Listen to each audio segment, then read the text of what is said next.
let's talk a little bit about Islam today. Very important videos that I want to show you to really talk about the heart of Islam. What is Islam? Is it something that we need to counter? Let's hear from ex-Muslims and a few Muslims themselves. First is Brigitte Gabriel, a force of nature, an amazing intellectual, an amazing truth teller. She comes out of the Lebanese life, and she's got a lot to tell us.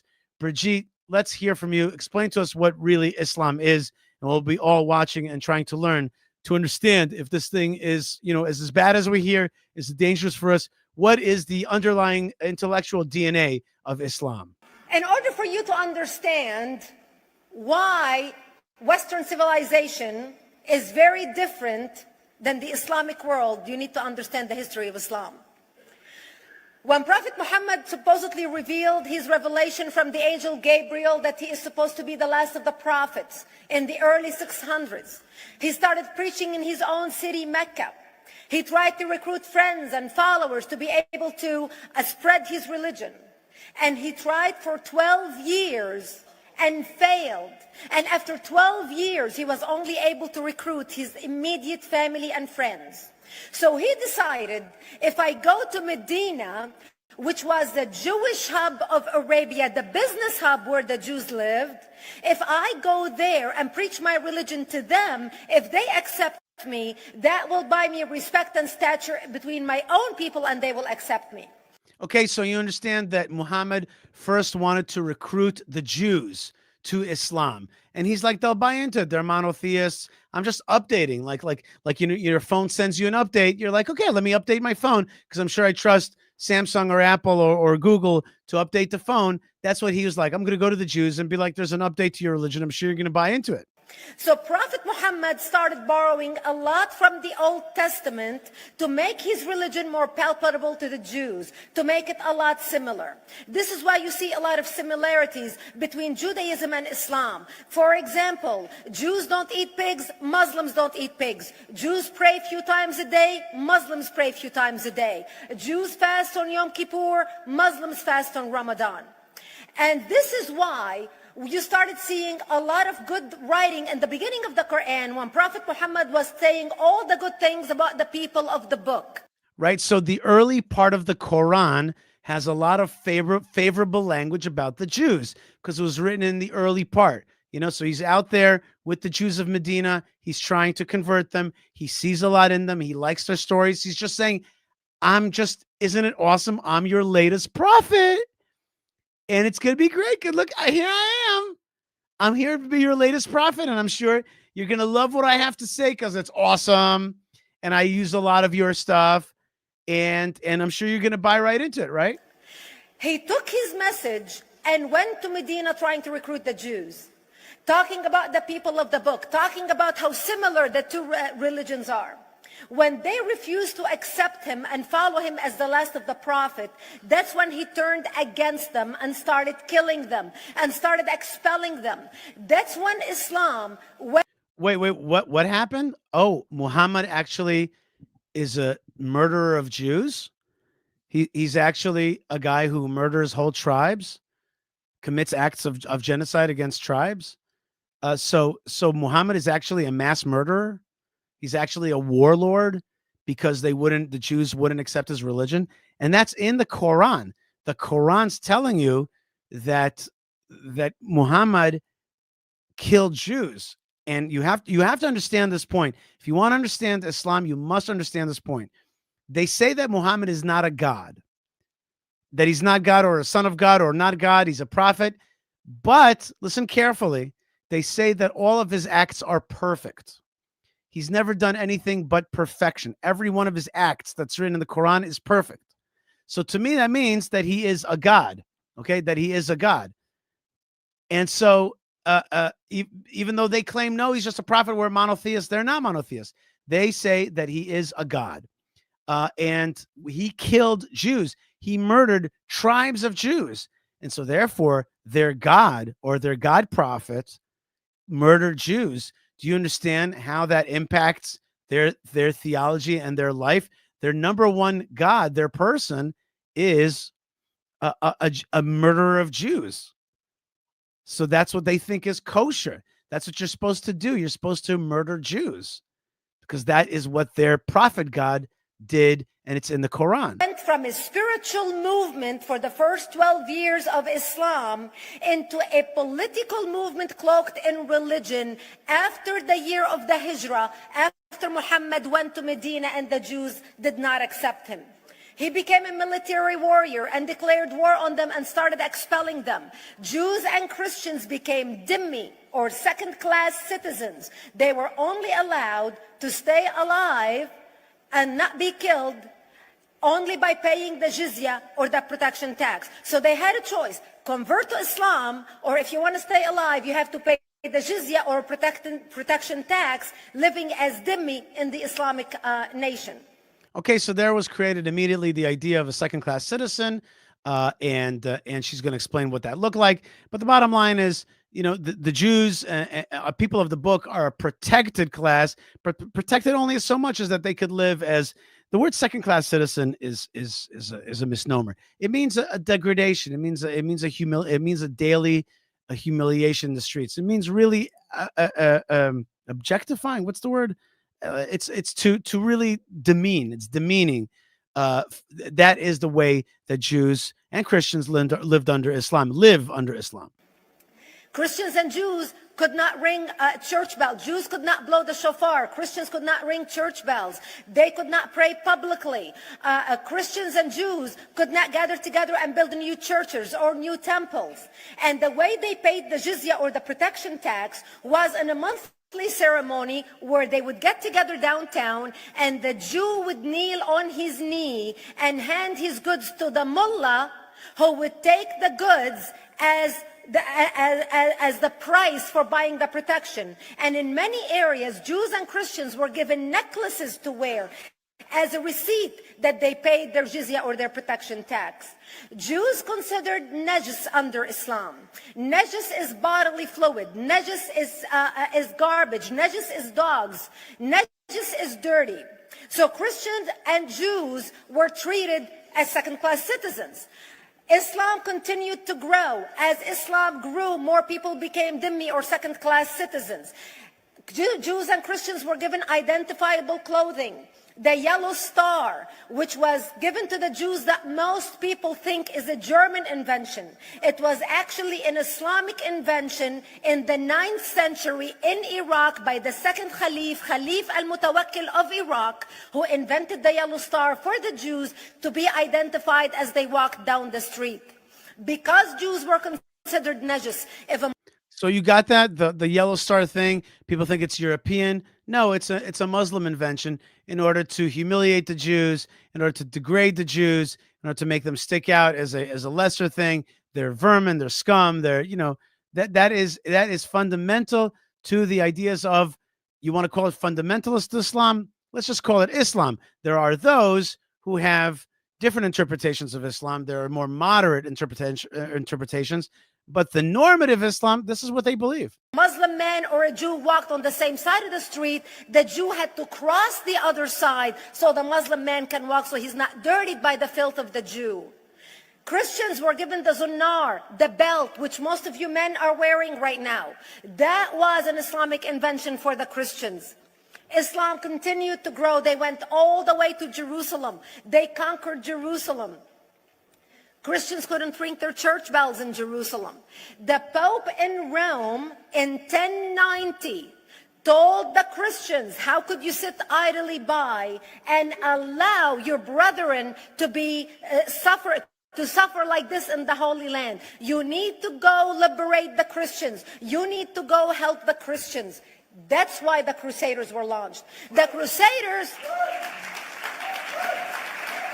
Okay, let me just mention that I am not going to be pro-Crusader here at all. Brigitte Gabriel is a Christian. The Crusaders came to Jerusalem. They gathered the Jews in synagogues and burnt them. Okay, and they destroyed many communities along the way. One of the reasons that the Pope had to send the Crusades also was because there was actually Crusaders without a job, and they were all day just making a lot of trouble with their swords and killing people needlessly. So he sent them on a mission out there. But in the meantime, they killed a lot of Jews.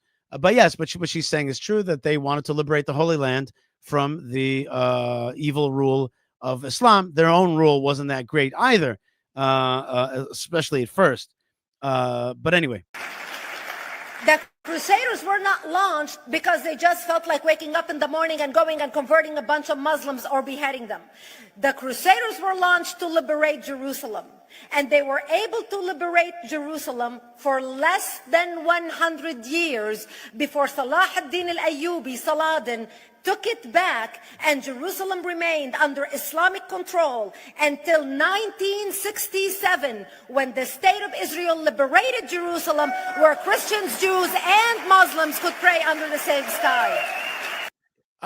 Her point is correct-ish about Jews liberating Jerusalem 1967, but in truth, the way that Arabs see it is that the real Islam was kicked out of the Holy Land in 1917 by General Allenby and the British forces that came to liberate the Holy Land from the Ottoman Turkish rule. And soon after, at the very same moment, launched the Balfour Declaration, which recognized the nascent Jewish state and the building of a Jewish state. And if you read the Hamas documents, they basically say that the British reconquered the land vis-a-vis the new crusade that came in 1917, and they placed the Jews as Western holders, as Western representatives of the Crusades. And they say, really, the Jews today are the Crusaders. We have to get rid of them. Of course, that's not true. We are not part of that crusade. Yes, the British did a great thing by liberating the land from the Muslims, and they did a greater thing by helping the Jewish people come back to the land of Israel. But then they turned their back on us. They sided with the Arabs, and we had to get rid of them. And we terrorized them and evicted them, struck them. Our terror was a military terror. We struck their military targets and kicked out the British. Very important. We liberated our land from the supposed West that was supposed to grant us the land of Israel or recognize our rights, but they turned on us, went pro-Arab, and we had to get rid of them. So really, the land of Israel was liberated from Islam in 1917, but Brigitte is right that it was completed in 1967.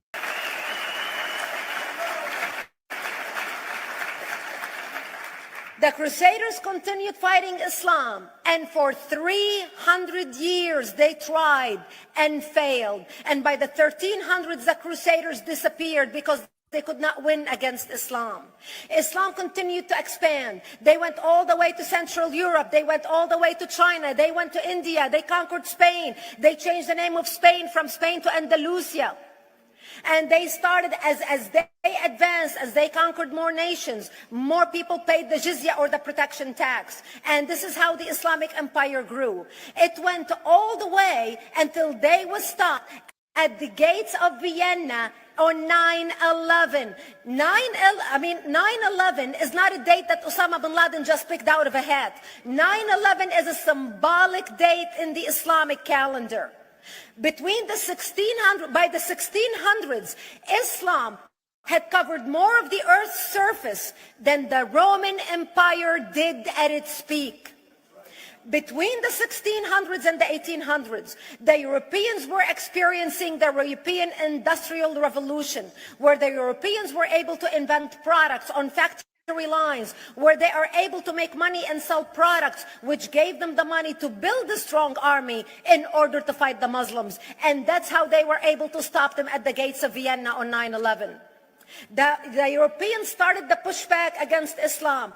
They pushed them out of Europe. They pushed them out of all the way to the Middle East and North Africa. By 1924, the Islamic Empire ended. In 1924, the Islamic Caliphate ended in Turkey by President Ataturk, who was a secularist. He ended the Islamic Empire, and he gave women rights to vote. He gave women a right to an education, a right to work, a right to choose a husband. He forbid women from wearing the hijab. He forbid men from wearing the beard. The Muslims hate him so much that they consider him a Jewish agent, because they believe that his mother in her bloodline was Jewish, and that was the influence on Ataturk. By the time the Islamic Empire or the Islamic Caliphate or the Islamic State ended in 1924. The Islamic Caliphate had existed for 1400 years, and it ended less than 100 years ago.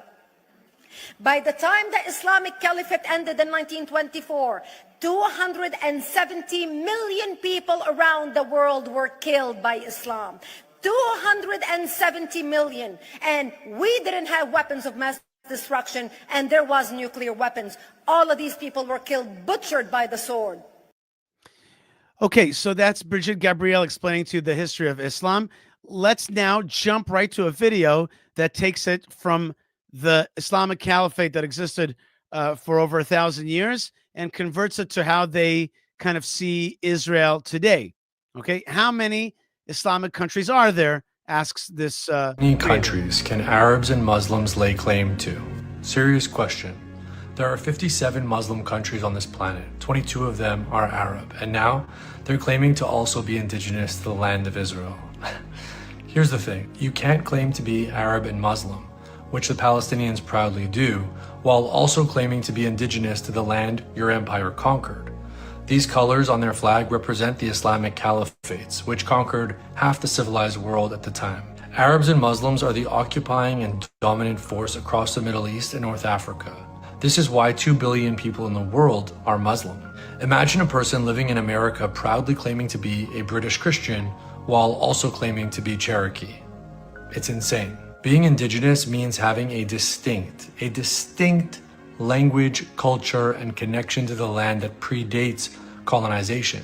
But the Palestinian collective boasts about being Arab and Muslim, clinging to the identity of the conquerors, not the... Okay, so he's pointing out what Brigitte Gabriel was telling us, which is this is a conquest religion. This is a conquer. They have conquered, and they became the hugest force that kind of conquered the world. And he showed you the map here. She said it before. They were bigger than the Roman Empire. So they're the conquerors. They are not indigenous. They came out of Saudi Arabia, this ideology, and most of these people. So they came and they conquered, and now they're also claiming to be indigenous. We'll talk about that in a minute. The conquered. There is nothing distinct about their culture, language, or religion. In fact, it's that of the imperialists. Yet they... Right, imperialism. People get very confused about that. They think that when I say the word nationalism, they think, oh, nationalism is Nazism. I'm like, no, Nazism is imperialism. Nationalism is when you love your land, your country, your language, your place. Imperialism is where you want to conquer the world. That's what Islam is. It's an imperialist religion. It's a religion that wants to conquer the world. We're going to see videos about them conquering the world in just a second. They are a conquering religion. They kill the other guys, or they subsume the other guys' narrative, okay? There is no more greater cultural appropriator than Islam. They come into a place like Hebron, and they see the tomb of the patriarchs and matriarchs. They're like, these people buried here are all great Muslim prophets. This building was built by a Muslim. It's now a Muslim site. Then they have their European friends who are like, oh, yes, very much. It's true. Yes, this building is actually a Palestinian World Heritage Site, says UNESCO. So they have their little Euro-secularist partners for this conquest. You know, they've already become Dehimis in their lands. But this gentleman is pointing out that they play it both ways. They say, you know, we're conquerors, but we're also the indigenous, and we're also the victims. They play every card they get to hold on, to take away land, and to take away control from the Jews or from others. Feed on Western ignorance, on people who know nothing about the Middle East, people living in the US, Canada, France, the UK, who feel guilty about their own colonial past. I guess that's how they sell the lie that Arabs and Muslims are indigenous and are able to rebrand a Muslim conquest movement as anti-colonial liberation. Did you see that? Did you see that? They're able to rebrand a colonial movement as post-colonial liberation. That is brilliant, okay? Somebody give these guys the Oscar, and the Oscar goes to, or the Emmy, or I don't know what. There's got to be awards, you know, there's got to be awards. Really, I want you to hear that phrase again because it's so smart. I love this. Okay, let's just hear that. So they're able to sell the lie to the ignorant West that Arabs and Muslims are indigenous and are able to rebrand a Muslim conquest movement as anti-colonial liberation. Do you understand what he's saying? He's like the Muslims, they're the only ones that still, the Arab Muslims are the only ones who still go into Africa and get slaves. Okay. They are colonialists and imperialists. And yet they brand themselves on American college campus as post-colonial liberation movement. See, in the Western liberals' obsessive quest for moral purity, they think they're fighting colonialism when in fact, they're supporting it. Before the Arab-Muslim conquests, Lebanon was Phoenician, Jordan was Nabatean, Syria was Aramaean and Assyrian, Egypt was Coptic, Iran was Persian, Zoroastrian, Morocco, Tunisia, Algeria were Amazigh, and Israel was Jewish. The only reason that Arabs and Muslims exist anywhere in these lands is because their ancestors committed genocide on the indigenous people and forced Islam on them. You can hate what I'm saying because it's not popular, but you can't prove me wrong. Awesome. I think that, by the way, is a great video. He did a great job, and he kept it very tight in a short. He said what I would say in like a half an hour. He said in a short, and I really want to give respect to this creator and influencer. Great job and a lot of truth. But let's hear also from a Palestinian. Okay, somebody who was self-identified as a Palestinian, and how they grew up within the Palestinian movement. Let's hear what that sounds like. Let's see what the Arab Muslims that live right next to me right now as I'm sitting here, what they believe. I was a Palestinian Muslim, and I was taught to never seek peace with Jews. In the Quran I read that it's forbidden for me to take Jews or Christians as my allies, and that if I do, Allah would no longer guide me, which means I would burn in hell. And from the hadith, I was told, never give a greeting of peace to the kuffar. I learned how serious these commands were the hard way. I was in the West Bank helping my family harvest olives, and I see this Jewish family walking down from their homes. And I teasingly suggested, and salam alayhum. And of course, the joke went over. He's saying, I was going to greet them, the neighbors, and just say, I told my family, should I say hi to them? Should I say hi to these Jews walking next to me? Over everyone's head. My uncle specifically warned me that if I ever again suggested such a thing, he and all my other uncles would force me out of Palestine. I grew up in this, even within the States, this culture that had incessant disdain for Jews.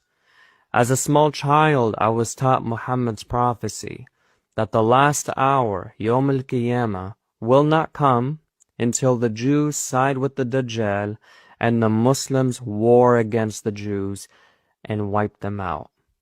So in a Muslim's mind, a Jewish state with a strong military is a threat that must be defeated in order for the day of judgment to come. Are you noticing that this person is hiding their identity? It's obvious that this person is real, but he has to hide his identity, or else these guys are going to hunt him down and kill him to this very day. Consider the implications of this. This isn't about land. It's not even about Al-Aqsa Mosque. It doesn't matter if Israel picks itself up and moves to the North Pole. As long as there is a strong Jewish presence anywhere, the Muslim Ummah will still hate them and see them as a threat.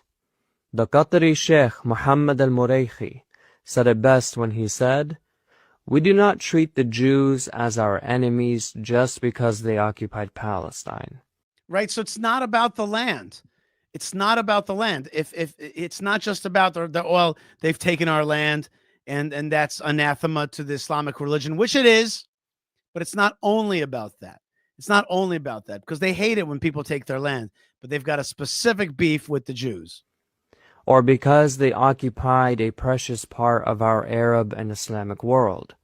We will treat the Jews as our enemies even if they return Palestine to us, because they are infidels.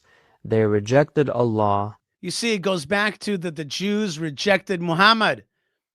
Muhammad is supposedly a prophet, but he's not a prophet. He's a god, because they say he's perfect. They rejected. Does that sound familiar, by the way, that the Jews rejected somebody else's religion that came late in the game, right? There's like this thing, right? Somebody comes along being like, I've got an update. I've got the new religion. You guys should buy into my religion. And the Jews are like, no, we're going to stick with the Abrahamic way. with the faith of our forefathers, and then like they turn on them, the Christians, then the Muslims, they just kill them. Like, you rejected God. Hey, we were here before you. We had our way of serving God. In any case, right now we're talking about Islam.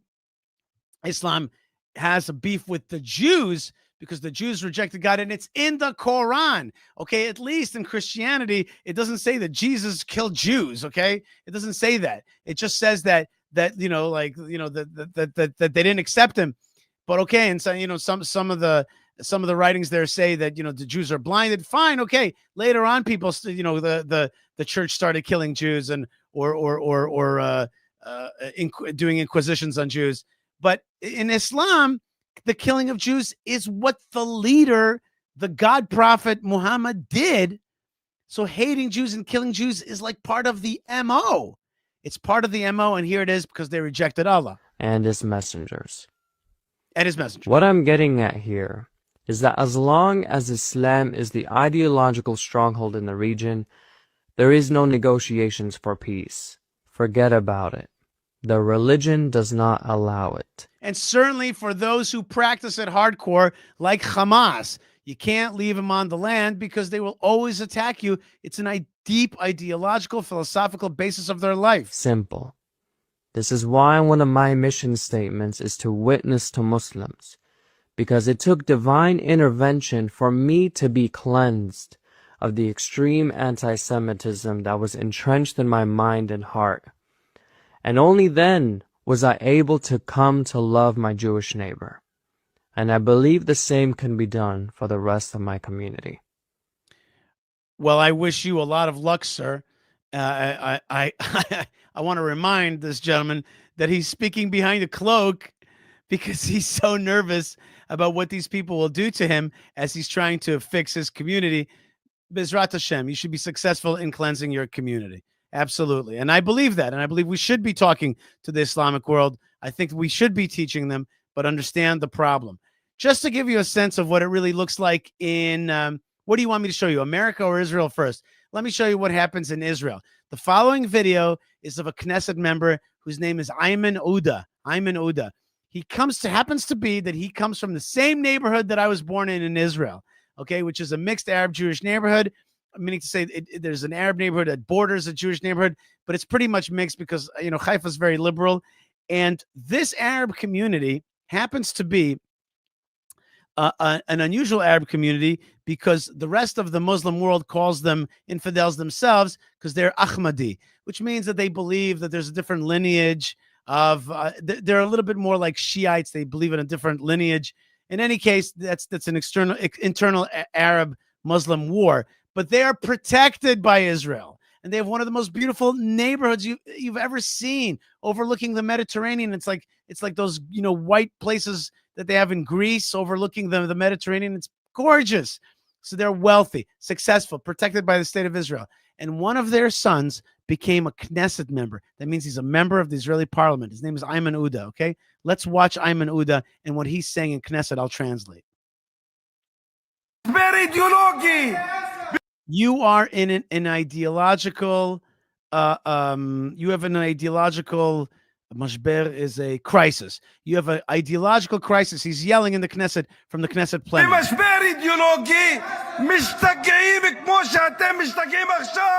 You're going crazy just as you're going crazy right now.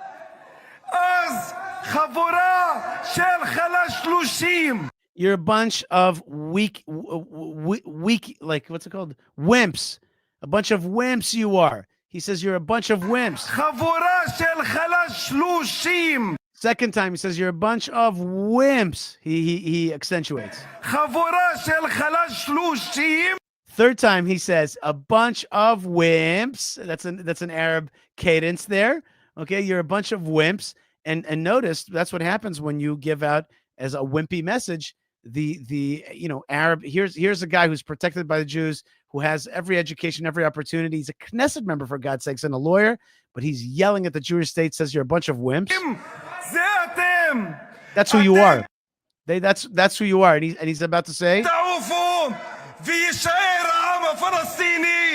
he says you are going to fly out of here. Ta'ufu, it's like an Israeli slang kind of way saying you're going to get the hell out of here. You're gonna fly out of here. You're gonna taufu, like fly out of here. And only the Palestinian people are going to stay on this land. This is an Israeli Knesset member. This is an Israeli. He's getting paid a big Israeli Knesset salary, and he's yelling at the Jews, saying, "You're going to get. You're weak. You're weak. You're weak. You're going to get the hell out of here, and only the Palestinian people are going to stay." And the accursed occupation will be over. Which occupation does he mean? Do you think that he means to say the occupation of since 1967, the 6-Day War? No. Arabs like him, Muslims like him, when they say occupation, they mean the occupation that started in 1917 and certainly in 1948. He means Israel. I'll just make it easy for you if you don't know the dates. He means Israel. The occupation of Israel will end, says Ayman Ouda. Now think about what Brigitte Gabriel said. Think about what the former anti-Semitic so-called Palestinians said that we showed, okay? The deep hate for Israel, the deep hate for the Jewish people, and he's yelling it from the Knesset plenum in our Jewish state. Okay, what does that say about the Jewish state that it allows such vitriol in its own Knesset building? And what will arise is the state of Palestine here on this land. On your land and against your will, there will be a Palestine in this land. Israel will be destroyed, says Ayman Ouda, a Knesset member. Imagine if an American congressman or senator would be like, yeah, and America's going to be destroyed, and my whatever I represent is going to rule this place. Okay, you can have that opinion, but you're going to have that as a congressman, senator, or a Knesset member? It's absurd. And they're yelling back to him, it shall never be. It shall never be the way you say it. Okay, so that's Ayman Ouda, and he is yelling, and he's an Arab Muslim, comes from the best place, comes from every opportunity, and that's what he's yelling. Let's look at one more video of what that takeover looks like in the United States. This is an amazingly explicit. I don't mean that there's anything dirty or curses here. I don't mean that it's unacceptable to watch. I mean to say, just it's so plain, it's so obvious. Do you want to see what the takeover looks like? Here's how the takeover looks like. So this is what we're doing. So we're praying at churches now. That's what we're doing, Sheikh. Wow. Astaghfirullah. Look at the brothers lining up at the church. Assalamu brothers. So where are we, man? We at the church? Y'all praying at the church? No. Y'all praying at the church? What are we doing here, man? Why have we gathered here? Okay, mashallah, we're going to convert the church into a masjid. Okay, man, y'all was scaring me for a minute. Get the khutbah, habibi, get the first khutbah. Yalla, inna alhamdulillah. MashaAllah. Hey, beginning stages.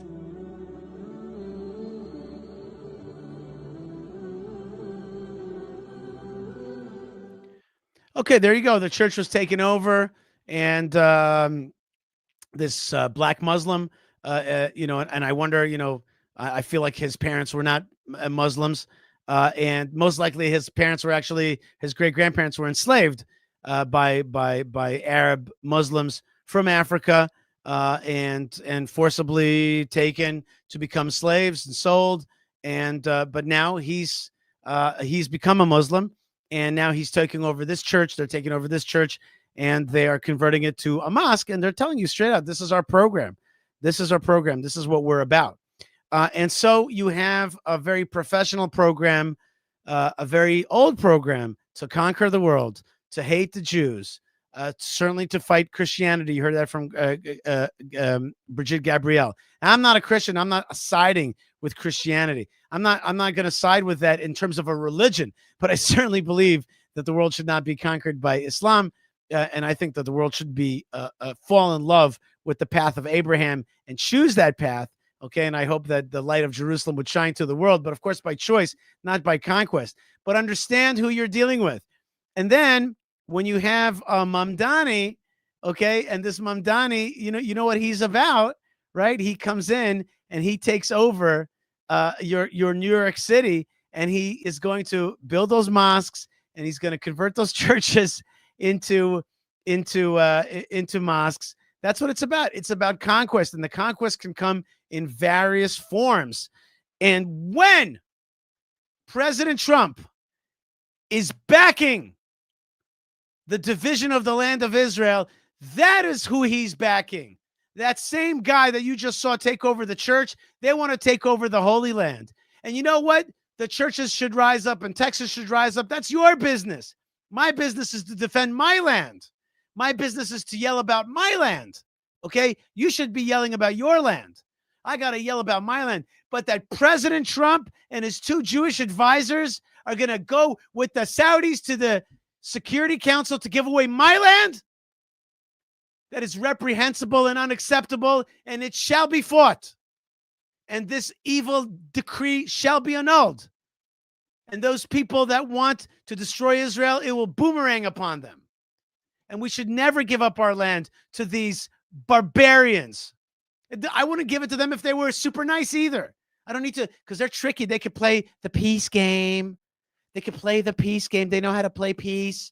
And we should do it for peace. Yes, Abraham Accords. Don't you want peace and prosperity? I know your tricks.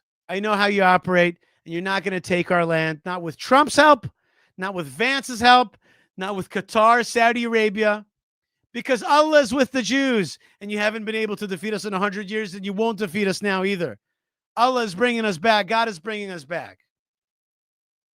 And everybody in this world should fight that conquest and fight for their own identity and bring that identity closer in alignment with Israel and Yerushalayim. That's light. And these are the forces of darkness. I want to tell you about a midrash, and with this I'm going to start finishing off. There's a midrash Jewish lore that says that at the end of times, the great bull will fight the great whale. That's the midrash. And that at the end, what's going to happen is that the bull will, what's it called, ram the whale and kill it. But at the same time, the whale will take its fin and slaughter the bull. And then the righteous will eat from the meat carcass of these animals. That's what this very mysterious lore, Jewish lore, has to say. And I have an explanation for this lore. It's my explanation. God has put it into my head to say. The bull represents America, the West, Rome, because of the bull market, right? The aggressive bull market. You know, you go downtown to New York City. What represents downtown New York? The Merrill Lynch bull, right? And it's golden. That was a great idea. Let's make a golden bull. Does anybody think it's a problem to put a golden bull as a big statue in downtown Manhattan? Does anybody have any objection to that? Nope. No, I think it's fine. Anybody have a problem with a big golden bull? I don't know. Something telling me there's a problem with that. I don't know. I guess it's okay. Big golden bull in downtown Manhattan. A big golden calf. Okay.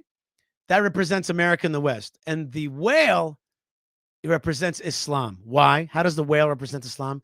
It's a darkness swimming, this dark mass swimming, swallowing everything up into submission, under the sea, into the darkness.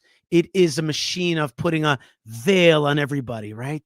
You got to put the veil, you got to cover up, you got to subsume into the darkness of Islam. Submit, submit, submit, submit. That's their whole religion. Submit to the will of Allah, whatever, to the strength of conquest. Okay. And these forces will fight one another. And in the end, this middle entity that sits between East and West, which has the best of the East and best of the West and can fix the East and can fix the West, this entity is Israel. And that when these two forces, these two Goliath mammoths collide, they will neutralize each other. And Israel is going to come out to be the light that has resilience and truth and true spiritual teachings for a true synthesis of body and spirit, of worship of God, channeling desires properly, serving God in love and in joy, overcoming one's base desires, but channeling them properly towards a worship of God, having children and teaching them, sharpening them in the service of God, bringing people up 3 times a year, Jewish people 3 times a year to Jerusalem, and other Gentiles 1 time a year from the whole globe to serve the God of Abraham, Isaac, and Jacob in Jerusalem, to have a house of prayer. My house will be a house of prayer for all nations. That's what Israel is going to be. It's going to help bring a world, give birth to a world that is going to come out of the ashes of that collision between East and West. And the best of the West, in which there's a lot of knowledge, and the best of the East, which is there's a lot of submission to God's will. The best of those things are going to come out, as I said before, when Japheth will come under the tents of Shem. That means that the good people of this world will bring their A game, they bring their best stuff in the service of God, and it'll be through the conduit that is called Yerushalayim, God's abode.